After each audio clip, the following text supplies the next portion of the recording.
Oi, Isadora, tudo bem, querida? Tudo bem, Rafaela?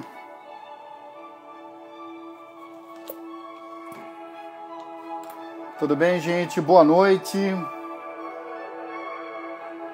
Vamos aguardar a Rose. Não a nossa professora, a professora da ESPM. Tudo bem? Boa noite. Oi, Isadora, tá tudo certo para amanhã, hein? Oi, Camila. Te vi agora há pouco, né, Camila?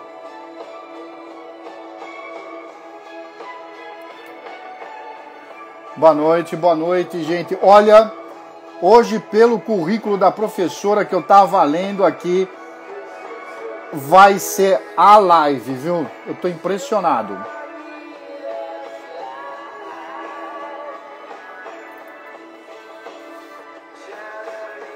Deixa eu ver se ela já entrou aqui, ó.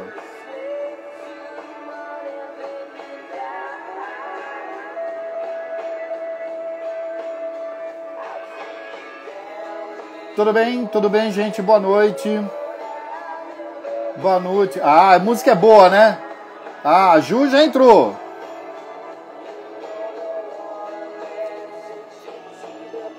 Essas músicas que às vezes eu ponho aqui, só para vocês terem uma ideia, são músicas que eu uso para corrida. É minha trilha sonora de corrida. Professora Rose acabou de entrar, beleza?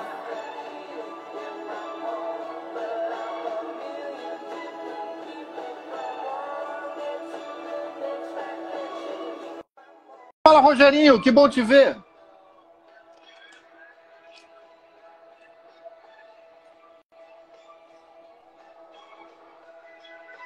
Olá. Oi, professora Rose. Apesar que eu não sei se eu te chamo de professora, de produtora, de diretora, de orientadora, de coordenadora.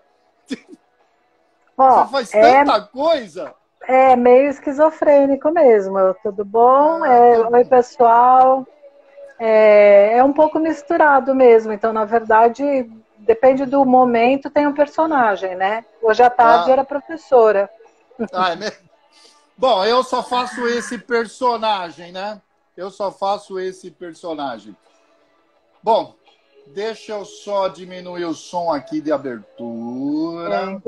Enquanto isso, eu também organizo aqui o meu, que eu sou encanada com câmera, como você já pode ter percebido, né? Por algum não podia motivo. Ser diferente. Eu tô aqui.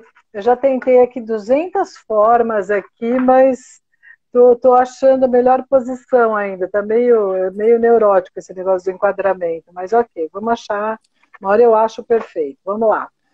Tá certo. Gente, olha, eu tenho uma honra muito grande de estar conversando com uma professora da ESPM, Escola Superior de Propaganda e Marketing, com a professora Rose Figueiredo. Como ela disse anteriormente, hoje à tarde, ela era professora, mas eu vou dar uma olhadinha aqui no currículo dela. Professora, o que é atrás de você? Está numa biblioteca? Na minha casa, é um tipo um salãozinho que eu tenho aqui no fundo de casa que tem livro pra caramba. Nossa Senhora, que delícia! Gente, deixa eu falar um pouco da professora Rose Figueiredo. Olha, a professora Rose Figueiredo, como eu já disse, ela é professora da SPM. Ela também é radialista, é a direção artística de rádio e TV, jornalista, atriz, diretora e produtora de programação de TV, produtora de conteúdo para internet e comerciais para TV, professora da graduação, orientadora, pesquisadora de neurociências e educação. Dá licença, hein? Direção de atores, marketing cultural, palestrante. Só isso? Tá bom, né? Não, eu estou fazendo um curso de pós-graduação em medicina tradicional chinesa. Sério? É sério? Ah, Seríssimo. Que legal. Seríssimo. Mas eu vou explicar por quê depois, rapidamente. Faz o maior sentido. Então, tá bom. Agora vamos falar do currículo dela. Ela tem pós-doutorado em tecnologia da inteligência e do design digital. Pela USP, ela é doutora em ciências de comunicação e ainda é mestre de ciências da comunicação. Uhum, uhum. Bom, eu não tenho o que falar, né? Tudo bem. Não, é assim, na verdade, eu sempre falo para o pessoal, para os alunos, quando a gente trabalha com comunicação e artes, é sempre uma salada mista mesmo. Então, por isso que o meu currículo é tão cheio de coisa, e coisas diferentes. Mas tem um lance que também é eu gostar de estudar, eu realmente gosto de estudar. Eu me cobro muito, eu acho que é porque eu vim de uma família muito humilde, a minha mãe só tinha o primeiro ano do antigo primário, o meu pai já era um expert, ele tinha o quarto ano do primário. Então, eu acho que isso me marcou muito, porque eu tenho uma obsessão por estudar, eu gosto realmente de estudar, eu gosto de ler, eu me sinto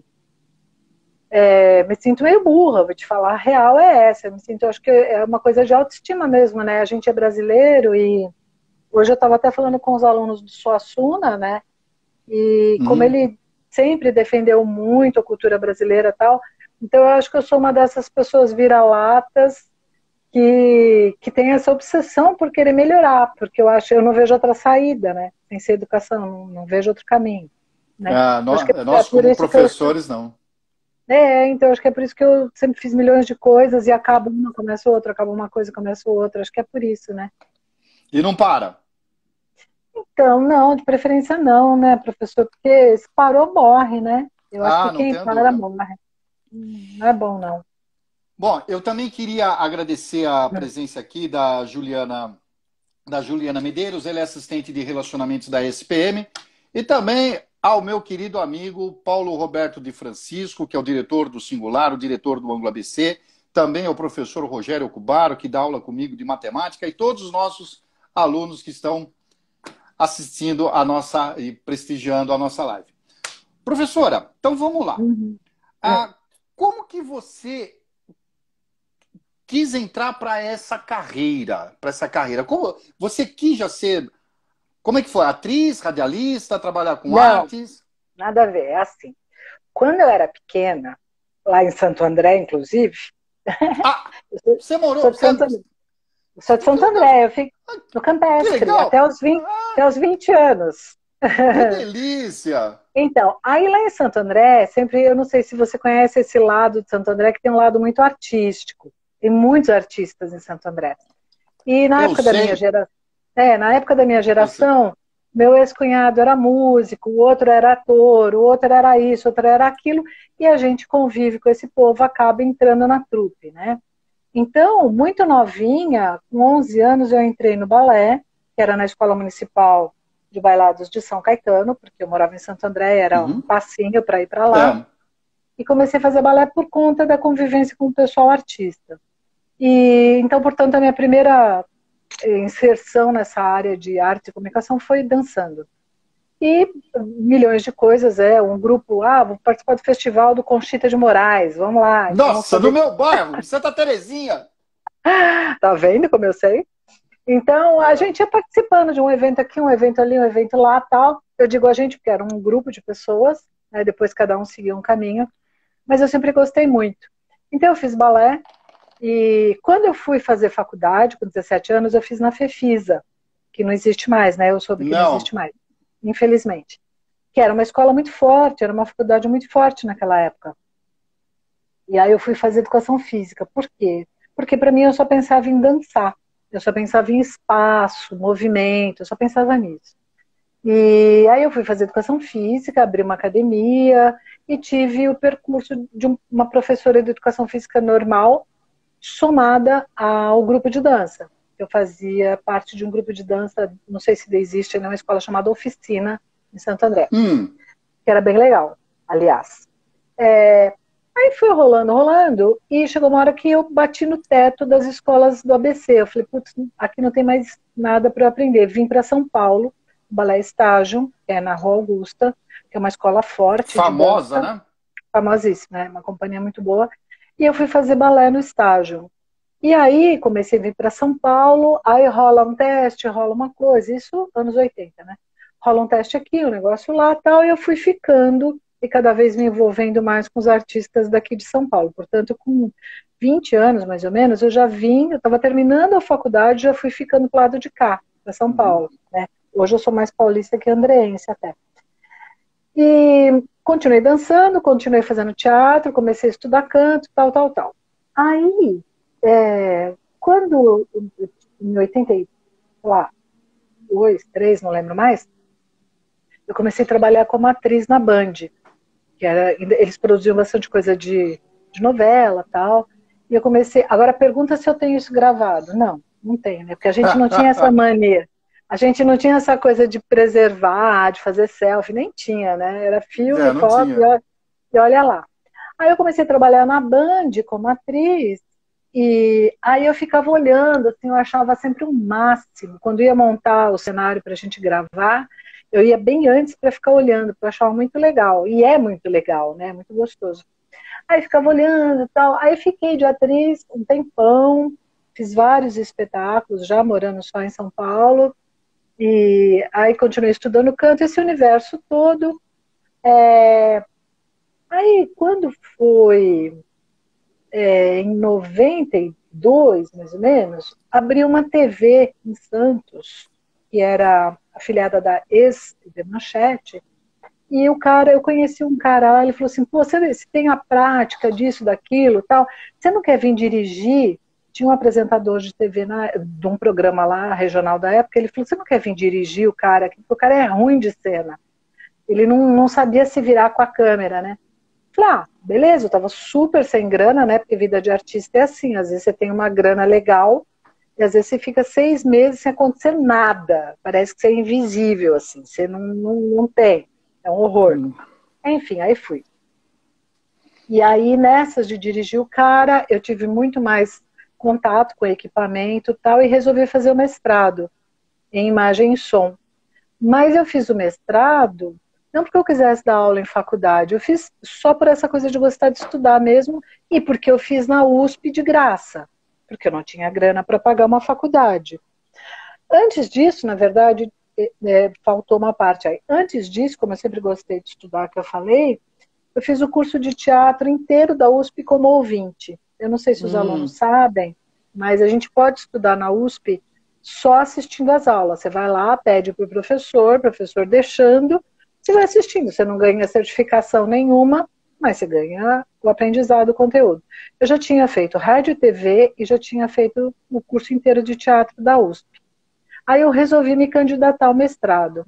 E na época em 96, tinha um professor muito legal lá, um americano, na Escola do Futuro da USP, que achou minha história muito louca, né? Porque da onde que você faz faculdade de educação física e vai querer entrar em comunicação na USP, né? Aí eu expliquei, falei, não, professor, é que eu já sou envolvida com o mercado, eu já entendo, eu já sei mexer com esse universo do audiovisual, blá, blá, blá, e convenci o cara. Aí entrei no mestrado da USP de Imagem e Som, na ECA. Passou um tempo, aí já começou a aparecer bastante trabalho nessa área, eu continuei fazendo teatro também, fazendo tudo ao mesmo tempo. Passou um tempo, eu fui fazer o doutorado. Mas o que é legal o que é legal, sei lá, o que é curioso é que eu realmente não pensava em dar aula. Mas a gente teve um sujeito muito parecido com alguém que está no governo hoje em dia, se chamou Collor, e que acabou com a cultura. Ninguém fazia nada, não tinha nada. Isso foi em 92, se não me engano. Não tinha acontecido nada, então você tinha que ir se virando com o que aparecia. Então eu sempre brinco que quem é artista e quem trabalha com comunicação é de circo. Porque você faz o show conforme o público pede, né? Então você vai se agitando, você vai estudando, você vai se preparando, e aí com esse currículo tal, depois teve uma outra baixa nos anos 2000 e pouco, que já não era questão governamental, mas era uma questão pessoal, que para mim não acontecia nada, que é muito engraçado, né? Até tem esqueci o nome dela, daqui a pouco eu lembro. Tem uma atriz que ela fala assim, que teve uma época na vida dela que se ela entrasse na frente de uma câmera, a câmera não lia, Porque tem épocas que são estranhas, né? Aquela menina que fazia o Sai de Baixo, como é o nome dela? Ah, eu Marisa não Hort. lembro. Tá, Marisa Hort, tá. A Marisa Hort, que falava, cala a boca, não sei o quê, né? Então, e ela falava, Hum. meu, tem épocas que se você entrar na frente da câmera, a câmera não te lê. E aí apareceu uma oportunidade para eu dar aula numa faculdade, na São Camilo, de comunicação já, porque eu já estava com um repertório legal. E aí foi rolando, rolando, rolando, rolando e tô aqui. Né? Eu continuo fazendo teatro, eu estou com um projeto não, estou fazendo um museu do teatro, um museu virtual, e pegando dados de colegas, né, que são muitos.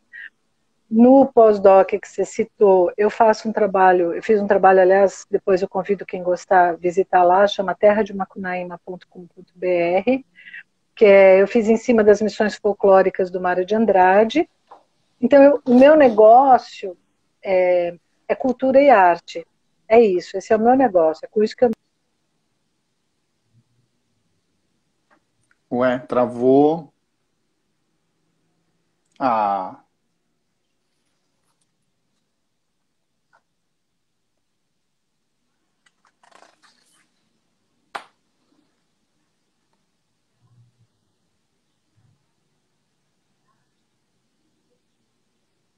De ir nadando conforme o percurso, o curso do rio, né? Então, por isso que tem essa salada mista, professor. eu, aqui nessa. Quando você resolveu, é porque você fez educação física antes.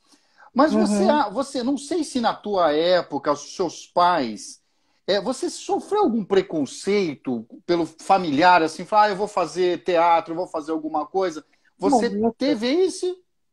Teve? muito, muito, muito, muito. Minha mãe falava assim, você tem que ter um emprego fixo. Nossa, eu tenho horror quando fala isso. Você tem que ter um emprego fixo, eu tenho trauma.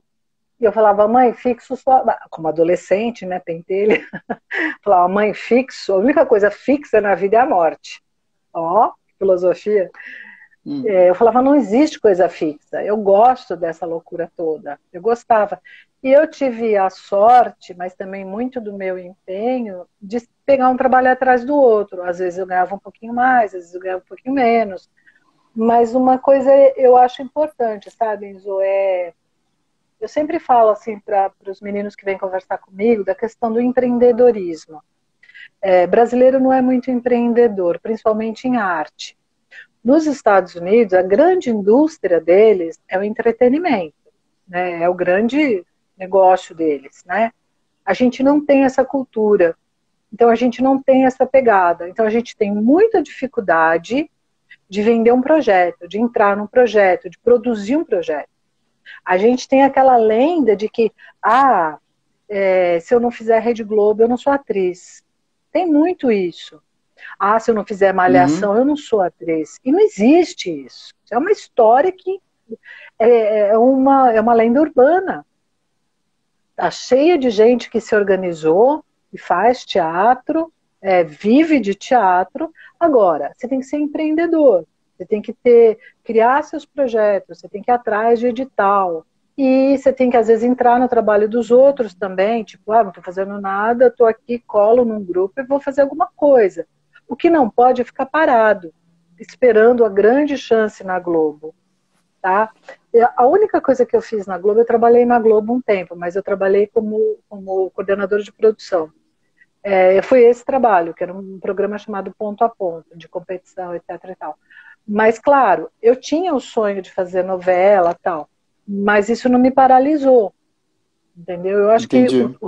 o truque é esse, é você não ficar paralisado esperando o Godot, né, que a gente brinca entre os atores, esperando uma coisa que nunca vai chegar, porque pode ser que chegue. Pode ser que eu tô aqui, toco o telefone, alguém fala, preciso de uma pessoa mais velha para fazer e tal. Mas pode ser que não. E eu quero viver, eu Entendi. quero continuar fazendo, né? Então eu acho que os meninos têm que aprender empreendedorismo, regra número 1, proatividade.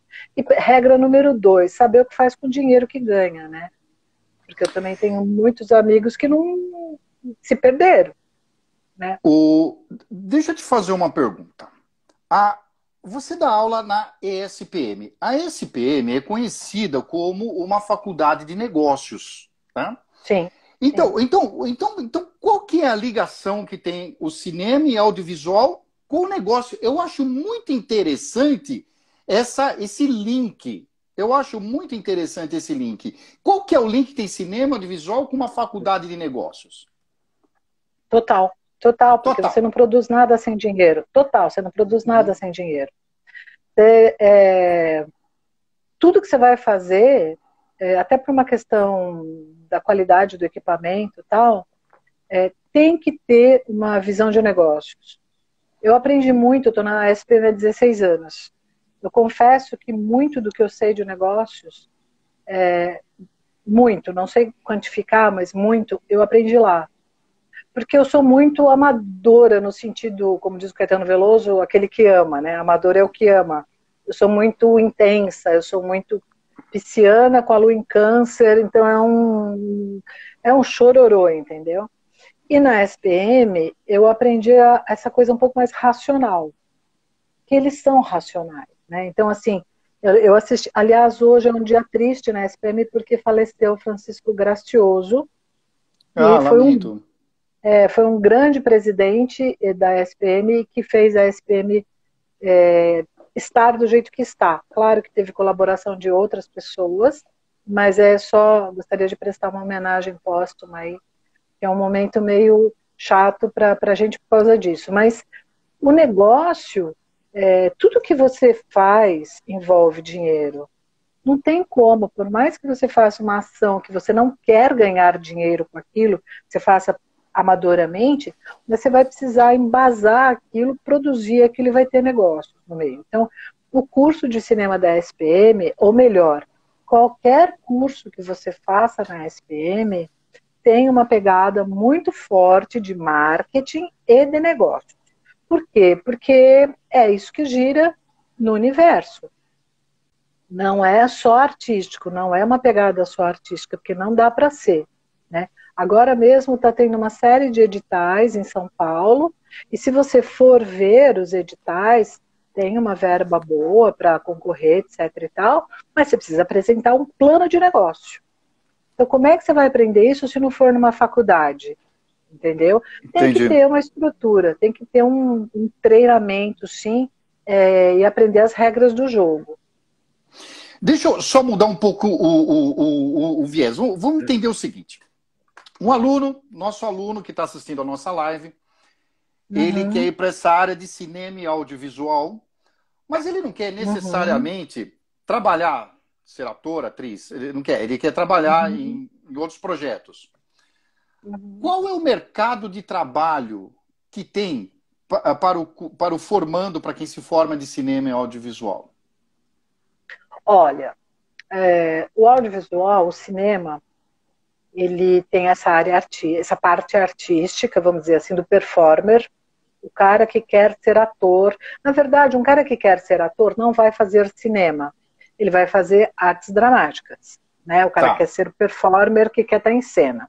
Mas vamos supor que ele queira ter um gancho a mais para ser diretor de cinema.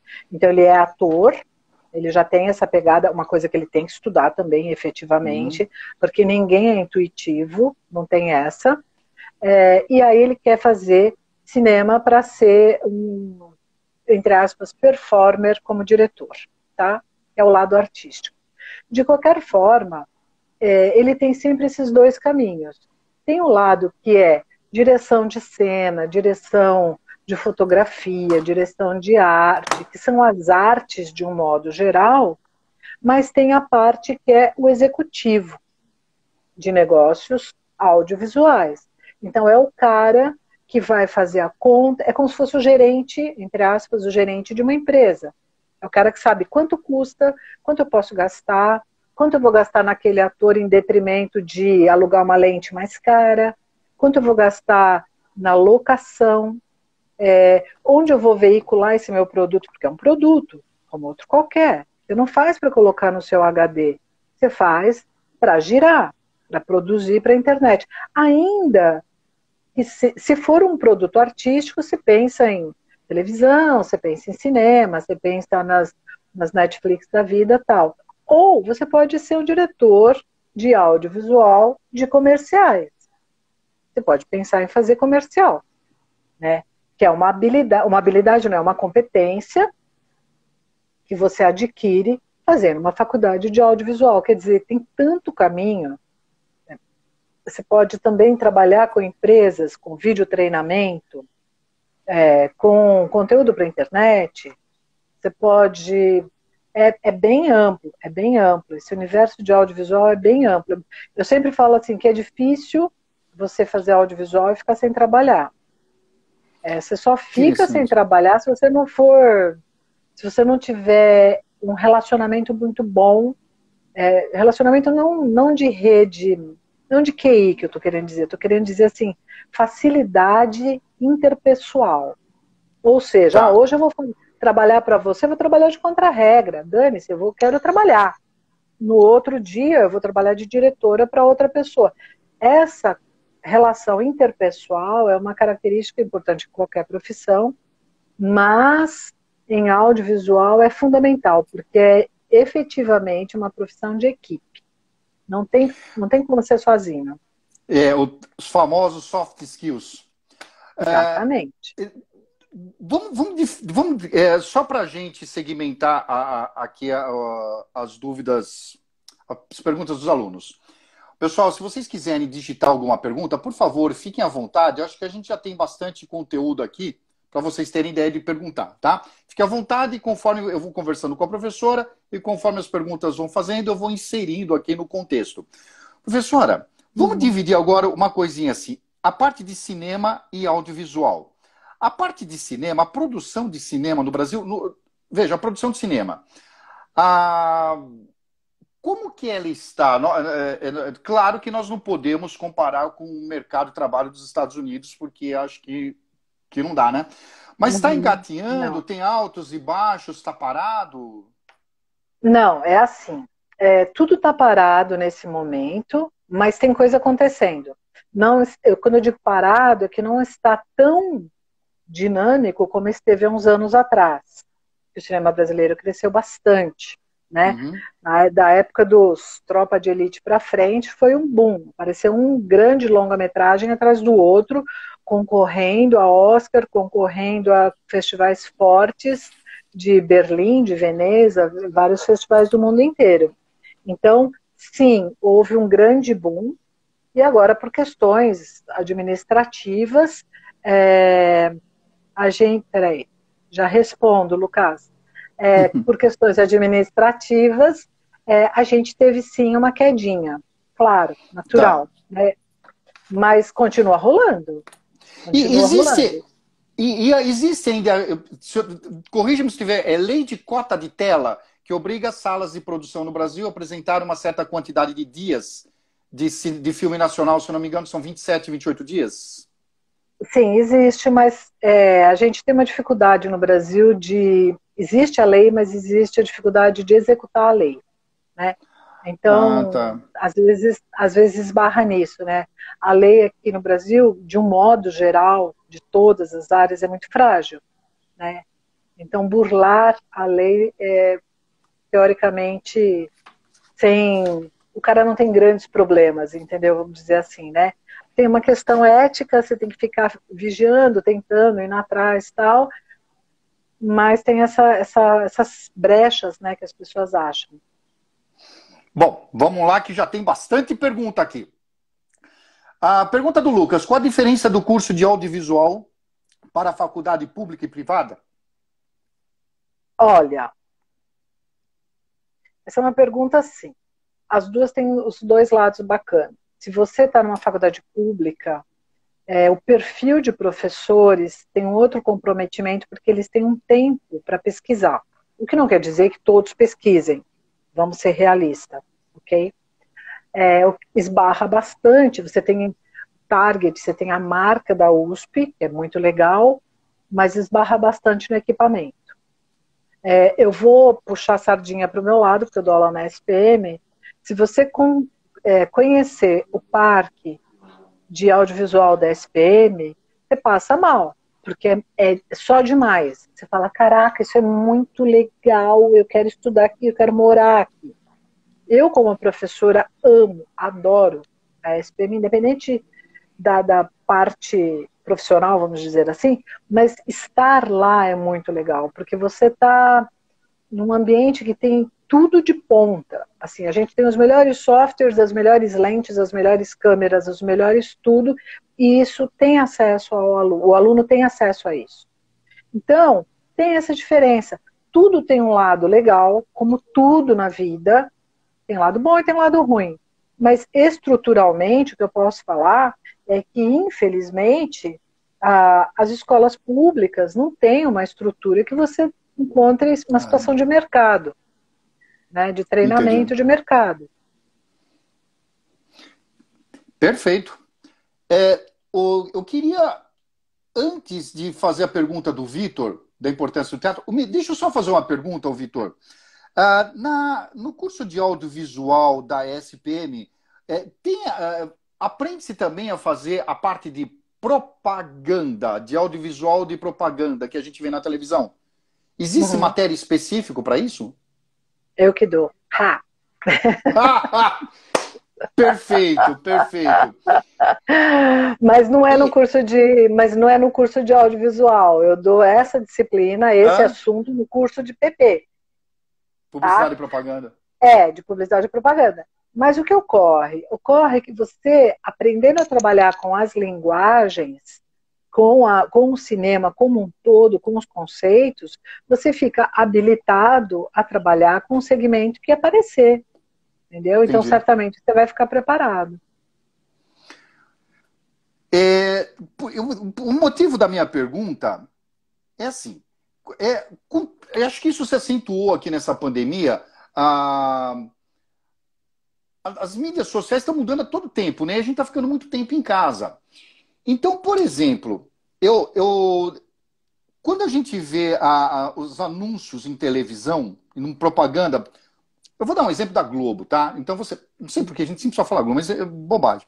Mas assim, você pega assim no Jornal Nacional, você faz uma inserção de uma propaganda no Jornal Nacional, ela deve ter um preço porque ele tem um certo Ibope. É Tem isso, né? muito. Um certo Ibope. Eu não sei dizer, porque há muito tempo que eu não assisto um canal aberto. Mas, por exemplo, você tem noção, professora, qual é o Ibope do Jornal Nacional? Só para eu ter uma ideia. Ou no horário nobre? Não sei te falar agora, não. Não sei te falar agora, não. Qualquer coisa que eu fale, eu vou falar errado, porque muda muito. Até porque a Globo, que é o caso que a gente está falando aí, teve uma grande perda de espectadores por conta da juventude não assistir, né? A molecada não assiste televisão.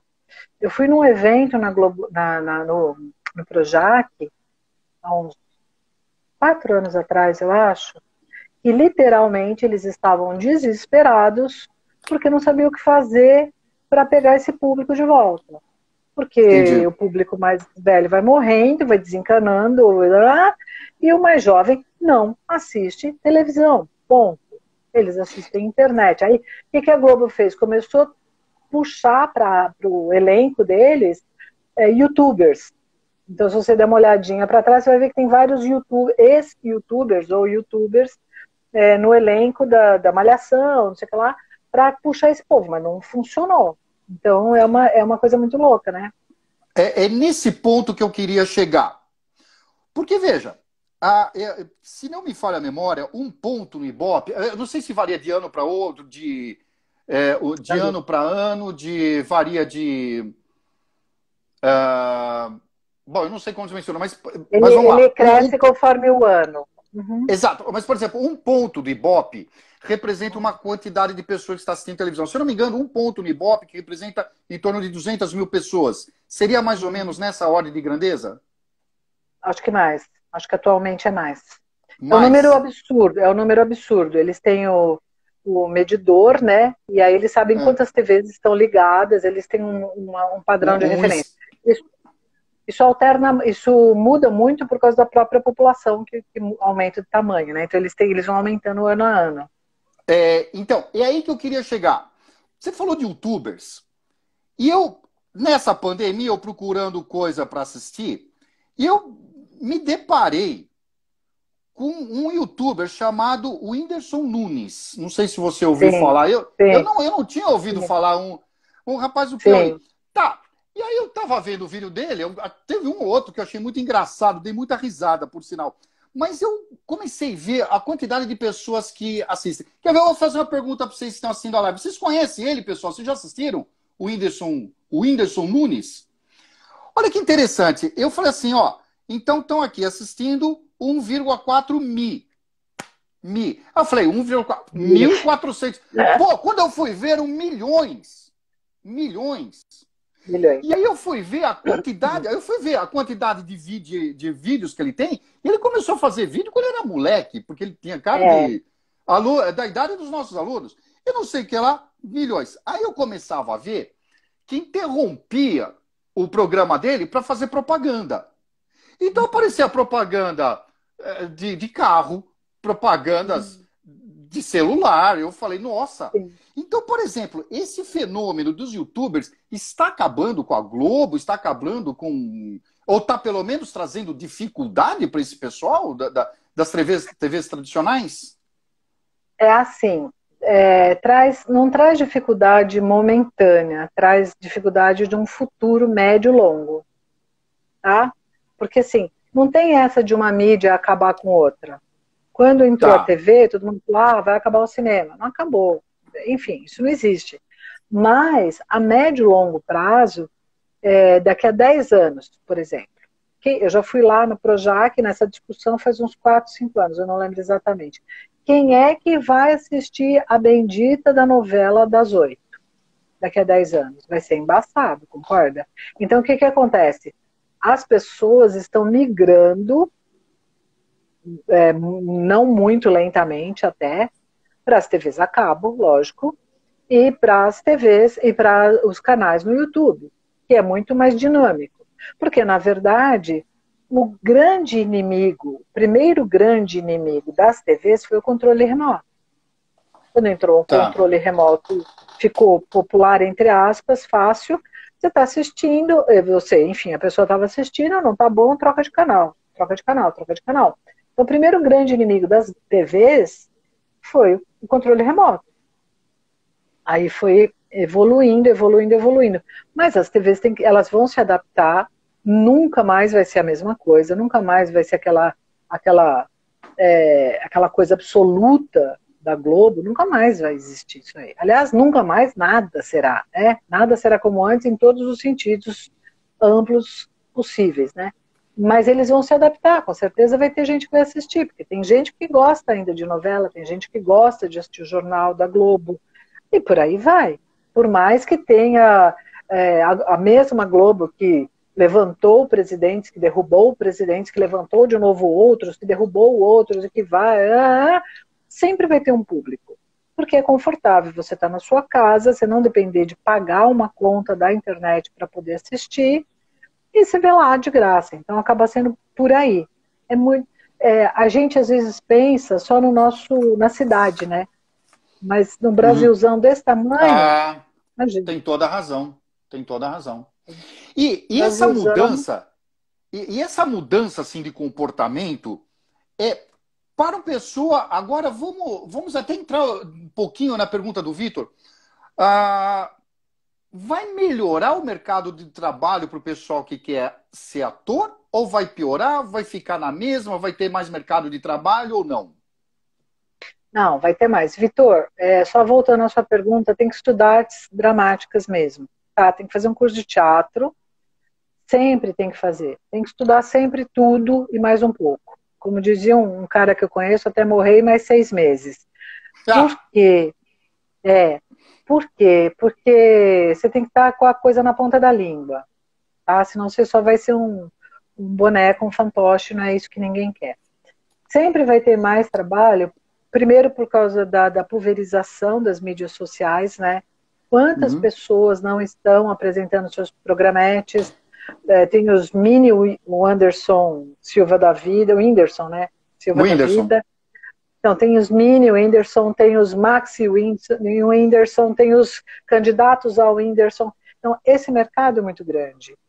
E as pessoas vão se adequando, vão se achando. Então, um ator sempre vai ter um espaço dele. Agora, a pergunta que não quer calar é: você quer ser celebridade ou você quer ser ator? São duas coisas completamente diferentes. Ser rico e famoso, até eu que sou mais boba, quero ser. Trabalhar pouco e ganhar muito, opa, é comigo mesmo. Aliás, se alguém estiver vendo, quiser contratar, nós.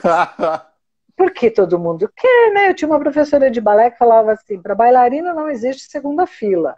Bailarino que é tímido, que quer ficar na segunda fila, não nasceu para o negócio, né? Então, assim, celebridade é aquela pessoa que tem um ego enlouquecido e que quer fazer qualquer... A gente vê muito, aliás, é o que mais tem na internet, gente louca, que se expõe ao ridículo, que expõe as crianças ao ridículo, que expõe a avó ao ridículo, enfim.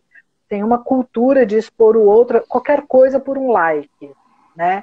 Isso é uma pessoa que quer ser celebridade, ela quer ser famosa, sem critério. Outra coisa é ser ator. Ser ator é uma profissão muito séria, que exige muito como eu falo, de disciplina, de trabalho pessoal com o corpo, com a saúde mental, com a saúde emocional, né, de Perfeito. preparo físico. Então dá trabalho, dá trabalho. Perfeito. Olha aqui a pergunta. Quais são as melhores faculdades de cinema no Brasil? Esse como é SPM, Ah, mas é SPM, mesmo. mas é mesmo, pior que não tem para ninguém.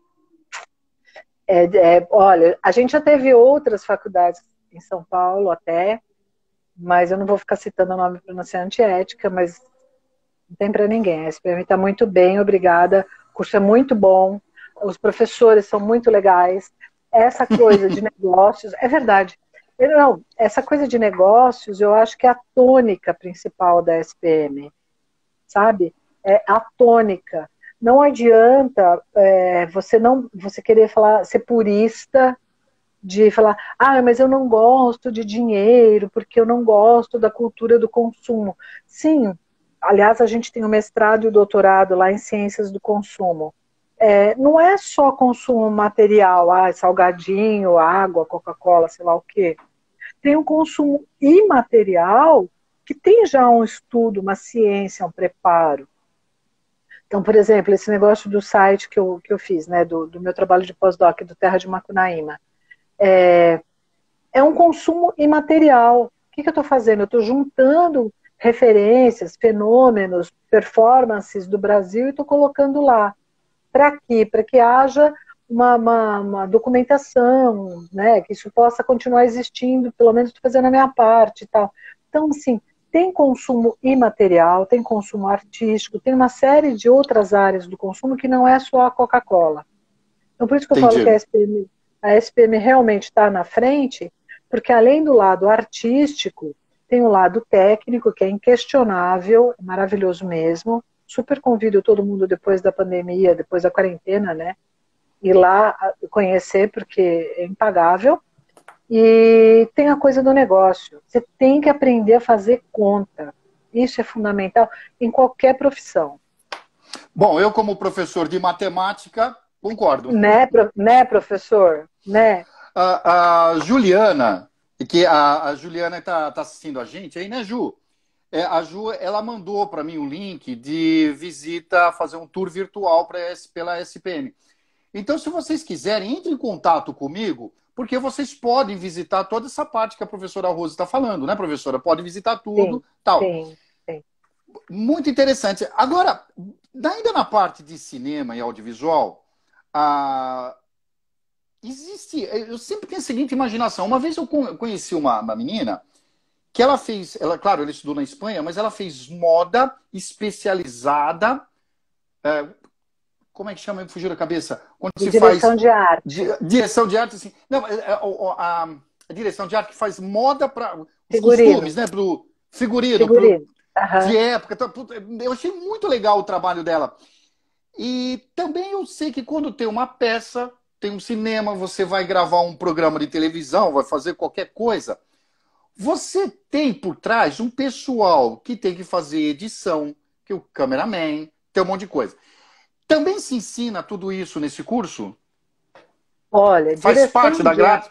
faz parte da grade, faz parte da grade. Mas é importante que as pessoas saibam que nenhuma faculdade do planeta é completa em si mesma, né? Uhum. Então, por exemplo, você faz um curso de cinema, você vai sair de lá um diretor. A sua função vai ser diretor. Agora, de qual área? Tem várias áreas. Você vai ser um diretor geral de cinema, como se fosse um guarda-chuva. Mas de qual área? Ah, eu gosto de direção de arte, eu gosto dessa coisa do figurino, do cenário, tal. Você vai ter que se especializar. Nenhuma faculdade é perfeita, perfeita no sentido de ampla o suficiente. Nunca. Sempre você vai ter que estudar muito mais. Ah, por exemplo, você pode fazer, estudar fotografia de cinema. É uma direção, é uma profissão específica. Um fotógrafo de cinema, o cara que vai botar a luz, pensar nos enquadramentos, pensar no storyboard, pensar como é que vai operar a câmera e tal, é uma profissão específica. Então, quando você faz um curso de cinema, de audiovisual, você aprende um pouco de tudo. Mas isso aí é só o começo do iceberg. Sempre, não é só na SPM, em qualquer lugar, na USP, na FAP, se for para o Nordeste, que tem bastante escola boa lá também, você vai ter que continuar estudando. E é uma coisa, agora, é diferente de você fazer, por exemplo, o médio, fazer o Fundo 2, tal, que você estuda um monte de coisa que você fala, putz, isso não tem nada a ver comigo.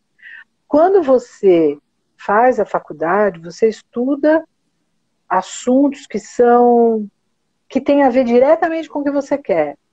E depois, quando você for fazer uma especialização, aí você vai sempre, você fala assim, puta, mas vou estudar o resto da vida? Vai estudar o resto da vida, mas é prazeroso pra caramba, porque é o que você gosta de mexer, né? Você não vai ter que voltar lá, por exemplo, no meu caso, eu não vou ter que voltar lá para biologia, química, porque não faz sentido. Mas se eu continuar estudando as coisas que eu gosto, não é um sofrimento, é um prazer, né? Deixa de ser aquela tensão de, eu tenho que estudar o resto da vida. Putz, que legal que eu tenho que estudar o resto da vida, porque eu adoro mexer com isso, né?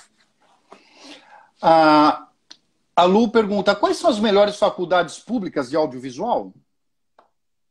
Olha, no Nordeste tem bastante, na Bahia tem bastante, também as federais, no Rio tem o FRJ, São Paulo tem a USP, as públicas, né? Estou te falando são as das capitais, normalmente, né? No Nordeste no Ceará tem escolas muito boas de cinema, o Ceará é muito forte em cinema, né? O pessoal do Nordeste tem um posicionamento muito legal, tem uma visão europeia, não europeia, eu usei a expressão errada, mas eles são muito conhecidos fora, por fazer grandes produções, e às vezes eles fazem e já sai lá por cima mesmo, às vezes nem chega a descer, porque a gente vive muito nesse bairrismo, São Paulo e Rio, São Paulo e Rio, São Paulo e Rio, mas tem muita coisa legal acontecendo lá para cima. E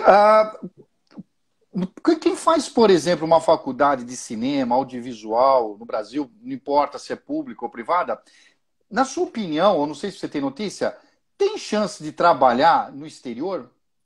Muita. Você conhece algum caso assim? Conheço, eu tenho um aluno, aliás, que está em Nova York agora. Aliás, tem vários. Vou puxar a sardinha de novo para a SPM. A SPM, eu dou um curso à noite, a gente chama de eletiva, tá? Que é da área de cinema. E aí a New York Film Academy, que é uma escola importante de cinema de Nova York, quando o aluno vai estudar lá, ele tem que levar uma carta de um professor. E eu já fiz essa carta para vários ex-alunos meus. E excepcionalmente agora, estou falando agora porque eu até estou fazendo um trabalho com esse menino de lá, ele está morando em Nova York, foi estudar lá, ficou lá. Tem sim uma abertura para o pessoal trabalhar fora. O que a gente tem que ter consciência, e daí eu vou falar sendo bem advogada do diabo mesmo, e estou usando até as palavras desse menino do Gabriel, que a gente tem que ter consciência que a gente é brasileiro, a gente tem uma trava com essa síndrome que a gente tem do vira-lata, por isso que a gente tem que estudar muito, falar 3, 4 idiomas e chegar chegando. Chegar chegando na humildade, mas assim, na competência, chegar chegando. Porque Perfeito. eles têm uma resistência. Aliás, todos os países, acho que menos o Brasil, que é um fofo, né? Que é super acolhedor, né? Mas é verdade. Todos os países, eu acho que desse planeta, estão com essa resistência com o imigrante, né? Ah, o cara vem aqui roubar a nossa vaga, o cara vem aqui roubar nosso emprego, né? Então a gente sim tem que estudar muito, mas há sim muita gente brasileira trabalhando na Califórnia, trabalhando em Nova York, trabalhando na Europa, Portugal, tem bastante gente do Brasil trabalhando em Portugal, em cinema. Tem sim, existe essa possibilidade total. Agora, quem for, saiba que você vai ter que cortar um dobrado, porque não, a competição não é de igual para igual. Começa que você é imigrante. Segundo, que você é imigrante sul-americano. Terceiro, que você é imigrante sul-americano brasileiro. Então, você já tem que chegar arregaçando a manga e falar, bom, por onde eu começo? Tem que ter essa autoestima, senão a gente não consegue. Muito bem. Mais uma pergunta aqui. Você acha que o curso da Universidade de Pelotas é bom? Você conhece? Tem notícia? Não conheço. Infelizmente, eu não conheço, não. Desculpa, eu vou ficar te devendo essa. Ô, Lu, é a Universidade Federal de Pelotas? Pois não, fica à vontade. Posso fazer um adendo? Moçada, Claro. claro que você estudar numa faculdade que já vem com a marca de sensacional, vou fazer propaganda da SPM, não tem jeito, você já sabe que é muito boa, claro que você corta caminho. Porém, não existe faculdade tão ruim que o aluno não possa transformar. Porque não tem essa de, a faculdade é ruim. O aluno, às vezes, fica esperando que caia do céu o conhecimento. Não existe isso. Faz anos que não tem isso na educação. Uns 15 anos, desde o Howard Gardner, lá em 95, 96, que ele falou, para tudo. Você faz seu curso. Então, você pode estudar na universidade mais humildezinha, mais simplesinha, mas você sai de lá um arraso. Mas depende de você. Claro, Tá certo. volto a falar, ajuda você a entrar em uma que já está ganhando o jogo. Lógico, né? Ninguém é bobo. Mas se for mais fácil para você estar em Pelotas, manda bala. Aliás, Rogerinho que é testemunha.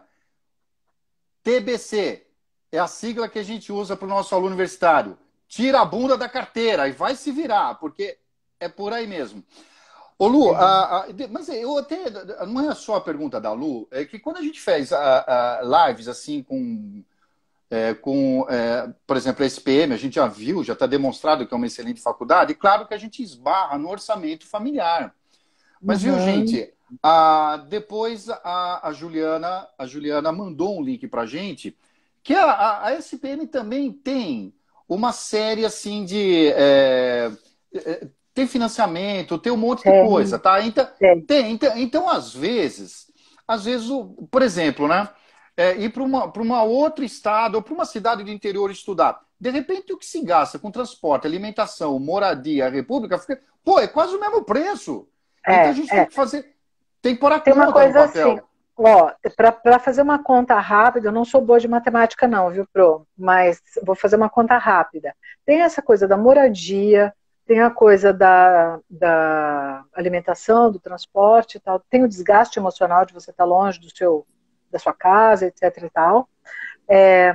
Então, assim, você fala, a SPM é uma escola de padrão alto. Sim, é uma escola de padrão alto e cobra por um preço justo pela estrutura que eles têm e pela remuneração de todos os funcionários, não é só de professor. Tá? Eu sou super grata e todo mundo é muito... Ninguém quer sair da SPM, não tem essa pessoa que fala, tô louca para me mandar embora. Nunca ouvi falar, todo mundo é fã de carteirinha.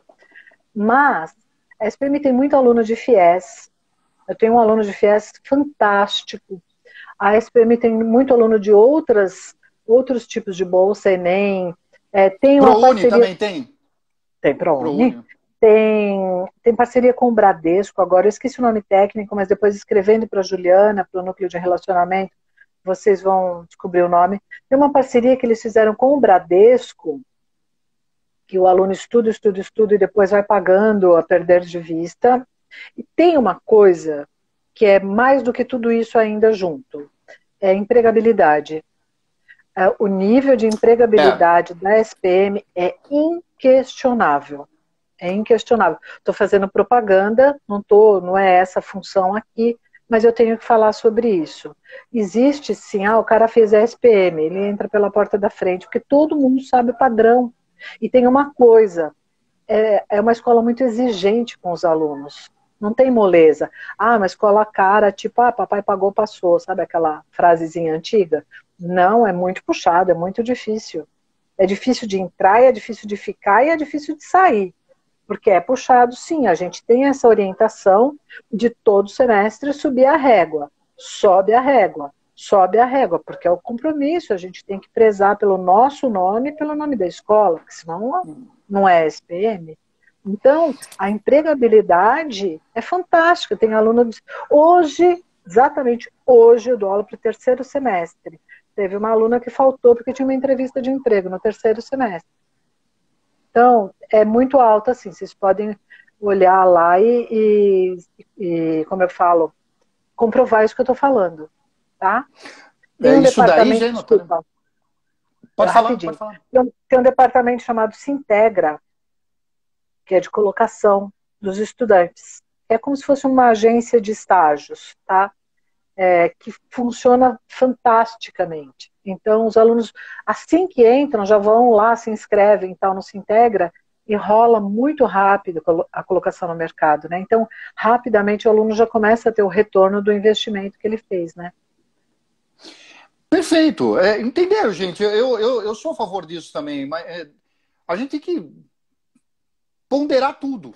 Ponderar tudo. Porque às vezes você faz uma faculdade, fica 4 anos, tá legal, ela é boa, mas levando a consideração que a professora falou, que tem que estudar e tem que se mexer, e o famoso TBC. Bom, e é o seguinte, tem chance também, é claro, mas não vamos ser tão obtusos nesse sentido. Então, vamos pensar também em essas possibilidades e ponderar e fazer as continhas na ponta da caneta. Professora, lembra que eu te falei que essa live passa rápido? Ela acaba rápido? Já está acabando? Mas cadê? Eu não estou vendo o reloginho, só você está vendo. Vai começar já. O reloginho? Professora, que você... vai aparecer, já conheço. Eu queria que você mandasse uma mensagem já apareceu, para o nosso aluno e também para o nosso pai de aluno. O que você tem a dizer para nós? Então eu vou falar rapidinho. Você tem 1 minuto e 40 segundos. Vou ser rápida. É o seguinte, primeira coisa, estude algo para os alunos. Estude algo que você acorde de manhã e fale, putz, que legal, hoje eu tenho aula de cenário. Putz, que legal, hoje eu tenho aula de fotografia. Putz, que legal, hoje eu tenho aula de marketing. Estude algo que você goste. Porque acordar de manhã e falar, caraca, hoje eu tenho química. Desculpa, professor de química, se tiver algum professor aí, mas é que eu era péssima. Pode falar matemática, pode falar matemática. Eu sou péssima em matemática, sempre fui terrível. Mas porque eu sou de humanas, não tem jeito. Então, assim, escolha um curso que você fala, caraca, que legal, eu vou acordar às 6 horas da manhã para estudar aquilo que eu amo. Ponto. Esse é para os alunos. Agora, para o pai do aluno, eu sou mãe de adolescentes também, né? Um de 20, uma de 15.